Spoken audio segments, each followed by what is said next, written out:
Bienvenidos al campus de la Universidad Francisco Marroquín.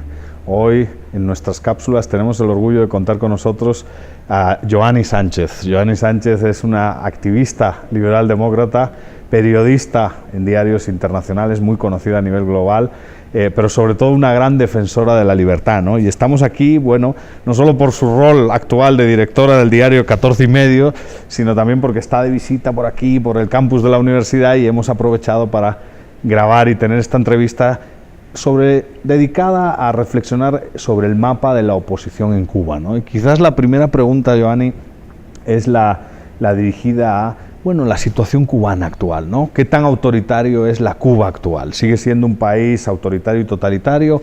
¿Han mejorado las cosas? ¿Han empeorado? Porque la política es muy dinámica. ¿Cómo ves la situación en estos momentos? Bueno, primero, muchísimas gracias por la presentación y sobre todo por haber elegido este lugar tan hermoso dentro de la Universidad Francisco Marroquín, que me estoy llevando la mejor de las impresiones del claustro y del campus también con los estudiantes.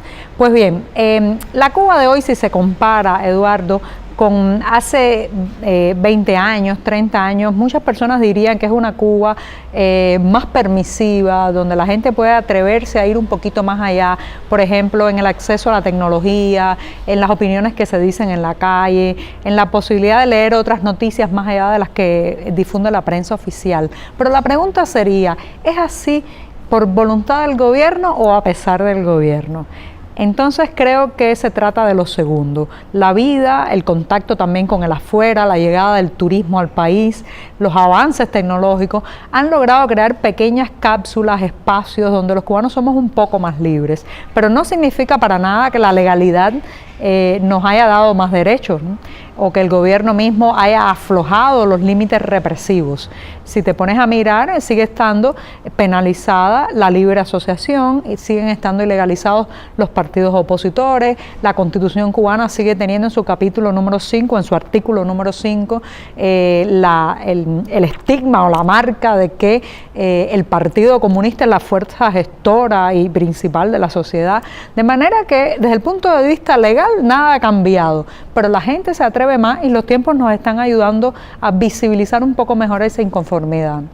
Y hablando ya siempre sobre la oposición, esa oposición que muchas veces desde fuera se ve como un todo homogéneo, ¿es heterogénea? ¿Hay pluralismo dentro de la oposición? ¿Cómo es la oposición al sistema cubano en la actualidad? ¿Se pueden distinguir varias facciones o es un todo homogéneo que sencillamente critica esa ausencia de plenas libertades, ¿no? En realidad hay mucha variedad y yo creo que eso es un motivo para la esperanza, porque lograr quizás la unidad se vuelve un poco más complicado cuando hay tanta diversidad, pero también entonces si se logra, pues es una unidad más rica, ¿no? Con propuestas más disímiles. Hace unos años también veíamos a la oposición cubana y era solamente partidos, o sea, fuerzas políticas con una programática, incluso con una afiliación ideológica determinada, socialdemócratas, demócratas cristianos, liberales, y con un objetivo, como todo partido de oposición, llegar al poder un día. Sin embargo, en los últimos años han aparecido, brotados por todas partes, muchos fenómenos cívicos que, sin ser oposición política, son catalogados por el gobierno como oposición porque no coinciden con la agenda oficial. Ahí tenemos grupos que defienden, por ejemplo, los derechos de la comunidad afrocubana, grupos que defienden los derechos de la mujer, en fin, una variedad de pequeñas organizaciones de asesoría jurídica, diarios independientes como 14 y medio, que le dan color y variedad a el sector crítico, el sector opositor cubano. Eso es saludable, te decía hace un rato, pero sobre todo yo creo que se vuelve más difícil para el gobierno entonces lidiar con las estrategias represivas, porque no es lo mismo reprimir a un opositor político que a un periodista independiente, ¿no? Un periodista independiente puede narrar de una manera más amplificada y efectiva la represión. Claro, claro, claro. Eso es muy interesante porque uno pensaría que la oposición es estrictamente política y parece que desde la sociedad civil se han ideado formas de participación alternativas a lo estrictamente político, ¿no? Sí, es han la terminado, tecnología clave de eso. Exactamente. Y han terminado por enriquecer a la oposición más tradicional, porque yo recuerdo cuando yo empecé con mi blog Generación Y en el año 2007, pues que había muchas suspicacias por parte de opositores más tradicionales a estas nuevas herramientas tecnológicas. Claro. Hoy Casi todos los partidos de oposición que conozco tienen un blog o una página web o usan Twitter. El tema tecnológico y el tema de organización política a través de partidos es curioso, porque probablemente muchos de nuestros televidentes no entiendan que hay partidos políticos opositores, ¿verdad? ¿Cómo funciona esa lógica con un partido hegemónico, digamos, y autoritario que es el Partido Comunista, ¿verdad? Sí, ¿Cómo es esa interacción? Exacto. En primer lugar, decir que en Cuba solo está permitida la existencia legal del Partido Comunista. Bueno, el partido que ahora mismo tiene como secretario general a Raúl Castro, que es además el presidente del Consejo de Ministros, el presidente del Consejo de Estado. Por tanto, en la figura de un hombre se concentra todo el poder partidista, el poder ejecutivo. Entonces, lo que ha hecho el gobierno es ilegalizar a todas las otras formaciones desde hace décadas. Y eso ha traído una precariedad a la hora de hacer oposición, porque como sabes, Eduardo, no se puede hacer una oposición suficientemente efectiva si no puedes tener acceso a los medios nacionales para contar tus proyectos, tus programas, tus ideas de futuro, para hacer campaña política. Por otro lado, si cuando se reúnen 3 personas ya la policía política empieza a rodear el lugar y a arrestar a los otros participantes de una reunión, es muy difícil. Entonces, el partido político opositor cubano vive con mucha precariedad y a pesar de esa precariedad sorprende la variedad de posiciones que hay y que sigan existiendo, ¿no? La represión del régimen sobre la tecnología, que parece una herramienta de liberación, ¿es sistemática o no? ¿O la verdad es que hay tolerancia con el uso de la tecnología? ¿Cómo es el uso de la tecnología por parte de, digamos, el autoritarismo, ¿no? Bueno, hace muchos años una figura del oficialismo catalogó a Internet como el potro salvaje que había que domesticar. Ya con eso te lo digo todo, ¿no?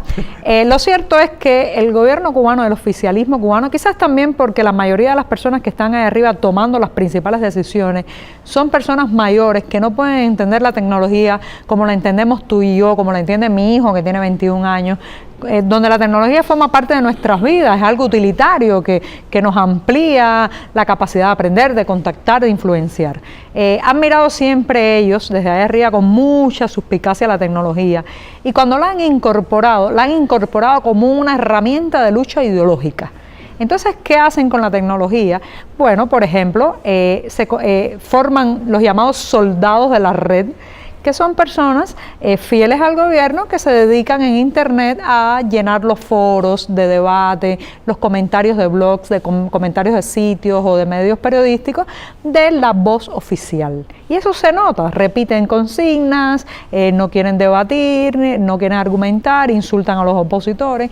También el gobierno pues, ha utilizado la tecnología para bloquear y censurar a sitios independientes, como es el caso de nuestro diario 14 y medio, que está bloqueado dentro de la isla y hay que entrar a través de subterfugios y trucos como un proxy anónimo. O sea, el oficialismo cubano recela de la tecnología, cuando la usa como herramienta ideológica y sobre todo pues tiene mucho temor de que la tecnología le permita al cubano ser un ciudadano virtual en el Internet, en la gran telaraña mundial, y después aplicar lo aprendido en la realidad y pasar a ser un ciudadano real, ¿no?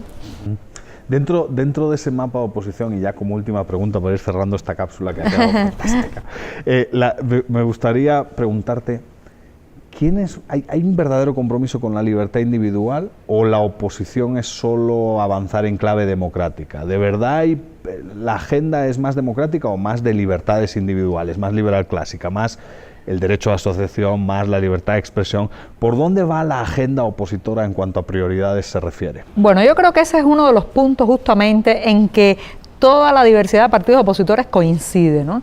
La libertad individual, el derecho a la asociación, el derecho a la expresión, la libertad de prensa, es una de las premisas que más se ha exigido y desde la oposición. Pero también, por ejemplo, se habla mucho de la libertad de mercado. La gente quiere prosperidad para el país, para la familia, que las personas, que los cubanos, que somos además tan creativos, tan ingeniosos a la hora de ganarnos la vida, pues podamos explayar todo ese capital humano sin limitaciones y restricciones de camisa de fuerza económica que pone el gobierno. Así que yo te diría que si hay un compromiso con la libertad en los que veo, pero también además de la libertad individual, es decir, una libertad a nivel de sociedad civil en su conjunto.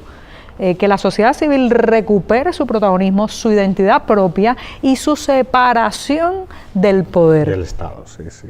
Muy bien. Bueno, pues ha sido un verdadero placer, Joanny, y a ustedes hasta la próxima.